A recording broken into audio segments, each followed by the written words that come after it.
Bien-aimés dans le Seigneur, c'est un privilège de pouvoir se retrouver à nouveau cette semaine pour une édition de notre podcast « Ma vie va réussir », mis en place par le mouvement chrétien d'impact, de motivation et d'encouragement Sharing Testimony. Le thème que nous allons aborder ce jour est « Se faire aider n'est pas synonyme de faiblesse ». Pour certaines, cela semble être une évidence, et pourtant, ce n'est pas une vérité qui est intégrée et comprise par toutes. Plusieurs personnes expérimentent la stagnation et le non-accomplissement, tout simplement parce qu'elles ont de manière consciente ou inconsciente fermé les portes aux aides que le Seigneur a envoyées dans leur vie. Je le répète encore, se faire aider n'est pas synonyme de faiblesse. Laisse-moi te donner plus de détails sur le comment et le pourquoi. Premièrement, ce qui est important de savoir, c'est que tu dois briser l'idée selon laquelle, lorsque tu demandes de l'aide, tu es faible et incapable. Personne sur cette terre ne peut y arriver seul. Tu as besoin d'aide de destinée, de connexion divine. Malheureusement, le manque de confiance en toi ou encore la déception face à des situations passées peut te pousser à développer un désir malsain de vouloir prouver que tu es capable d'y arriver seul, sans l'aide de personne. Un désir malsain qui va te conduire à te renfermer sur toi-même et à ne pas prendre en considération la main tendue des personnes de ton entourage. Il n'existe aucun exemple dans la Bible dans lequel Dieu a conduit un homme vers sa destinée sans passer par un autre homme. Les héros qui nous ont précédés témoignent à suffisance de l'importance des aides de destinée et des connexions divines. Certaines doivent se demander avec raison, mais qu'est-ce qu'une aide de destinée ? Les aides de destinée, ce sont tout simplement des personnes que Dieu place stratégiquement dans nos vies pour nous soutenir et nous aider dans notre cheminement. Nous avons un exemple notable d'aide de destinée dans le livre de Samuel. Il s'agit de la relation entre David et Jonathan.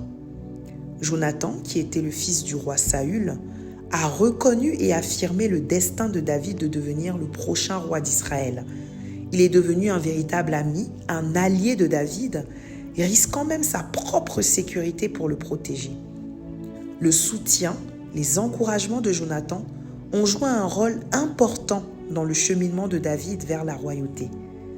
Dans nos propres vies, Dieu peut créer des liens divins avec des personnes qui vont nous aider à marcher dans notre but et à accomplir notre destinée donnée par Dieu. Ces aides de destinée peuvent être des mentors, des amis, des membres de la famille ou même des étrangers que Dieu emmène sur notre chemin. Ils peuvent avoir comme rôle de fournir des conseils, des orientations pleines de sagesse, des ressources diverses et variées ou même simplement être des sources d'encouragement pendant les périodes difficiles à travers des mots qui leur seront inspirés par le Saint-Esprit. Il faut savoir que le sentiment que nous avons de ne pas avoir besoin d'aide peut venir de divers facteurs. Parfois, cela peut être de la fierté ou un désir de garder le contrôle sur nos vies. Nous pouvons croire que demander de l'aide montre une certaine faiblesse ou même encore une vulnérabilité. D'autres fois, le résultat de déception ou de trahison passée. Nous emmenons à croire que nous ne pouvons compter que sur nous-mêmes. Cependant, en tant que chrétiens, nous sommes appelés à reconnaître que nous ne sommes pas censés naviguer seuls dans la vie. La Bible nous enseigne l'importance de rechercher et d'accepter l'aide de Dieu et des autres. Dans Proverbe 11, au verset 14, il est dit « Là où il n'y a pas de direction, un peuple tombe, mais dans une abondance de conseillers, il y a de la sécurité. » Cette chose que Dieu a mise en toi pour qu'elle se manifeste a besoin que tu puisses laisser ces aides que Dieu a envoyées dans ta vie se déployer. Et cela doit être bien plus qu'une envie. Cela doit être un sujet de prière. Tu dois prier afin que Dieu te donne le discernement et la sagesse nécessaires pour reconnaître ces personnes qu'il envoie vers toi, pour développer des affinités avec des personnes qui ont des valeurs qui t'aideront à atteindre le but de Dieu pour ta vie.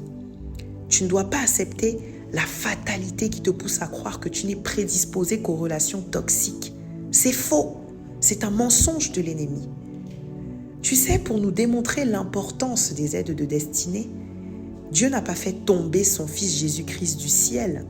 Il est passé par une femme, appelée Marie, que tu connais d'ailleurs certainement très bien, afin que le Sauveur puisse arriver sur la terre. La preuve que ta bénédiction a besoin d'un canal pour arriver jusqu'à toi. Tu dois apprendre à reconnaître ce canal, mais tu dois aussi et surtout apprendre à l'accepter. Le pasteur Alexandre Amazou disait au sujet des aides de destinée quelque chose qui m'a beaucoup marqué, je cite, « C'est la raison pour laquelle lorsque Satan veut arrêter un homme dans sa course, il le prive d'aide. Il n'y a aucun pasteur, prophète, homme politique, homme d'affaires ou même manager de renom qui ait réussi dans sa mission sans l'aide d'un autre homme. Une personne à elle toute seule ne détient pas la connaissance parfaite et le savoir-faire dans tous les domaines. Elle aura obligatoirement besoin de diverses personnes aux compétences et expériences qui se complètent pour l'aider dans les défis qui se présenteront à elle. Il y a des hommes qui détiennent votre direction. Si vous la manquez, vous raterez votre destinée. » Fin de citation. Dès la création, le Seigneur nous a montré l'importance d'avoir de l'aide. Après avoir créé Adam à son image pour dominer le monde et avec toutes les capacités nécessaires apparentes, il ajouta lui-même « Il n'est pas bon que l'homme soit seul. Je lui ferai une aide semblable. » C'est ce qui est dit dans Genèse 2 au verset 18. Alors le désir que nous avons de prouver que nous ne sommes pas faibles, que nous ne sommes pas naïfs, en refusant la main tendue et en développant un orgueil qui nous empêche de voir ce que les autres peuvent nous apporter, n'a pour seule et unique conséquence que de nous empêcher de nous saisir de ce que Dieu a pour nous. Je vous propose d'explorer la Bible ensemble autour de 3 exemples qui sont la manifestation de cette notion d'aide de destinée. Nous avons l'exemple de Moïse et Aaron. Lorsque Dieu a appelé Moïse pour conduire les Israélites hors d'Égypte, Moïse s'est senti insuffisant et il a demandé à Dieu d'envoyer quelqu'un d'autre. Dieu, dans sa sagesse divine, a identifié que Moïse avait besoin d'aide. Il a donc nommé Aaron comme porte-parole de Moïse. Nous pouvons le lire dans Exode 4, du verset 14 au verset 16. Le soutien et l'assistance d'Aaron ont été des éléments importants dans l'accomplissement de la destinée que Dieu avait pour Moïse. Nous avons également l'exemple de Ruth et de Boaz. Ruth, qui était une veuve de Moab, a montré une très grande loyauté et fidélité envers sa belle-mère nommée Naomi. Grâce à la providence divine, Ruth a trouvé grâce auprès de Boaz, qui est devenu pour elle une aide de destinée. Boaz a racheté la terre de Ruth et Naomi et a pris Ruth comme son épouse. Grâce à leur union, Ruth est devenue l'une des ancêtres de Jésus-Christ. Tu peux le lire dans le livre de Ruth, au chapitre 4, du verset 9 au verset 17.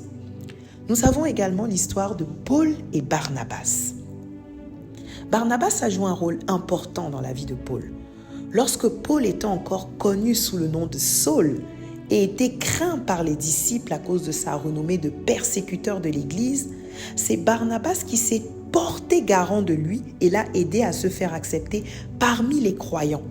Nous pouvons le lire dans Acte 9 au verset 27. Plus tard, Barnabas est devenu le compagnon de Paul dans ses voyages missionnaires, l'encourageant, le soutenant et l'aidant à répandre l'évangile tel qu'il avait été appelé à le faire. Ces exemples mettent en évidence la façon dont les aides de destinée peuvent prendre diverses formes. Membres de la famille, amis et même d'autres croyants. Ils nous fournissent un soutien, des conseils, des encouragements, aidant les individus à réaliser le dessein que Dieu a pour eux.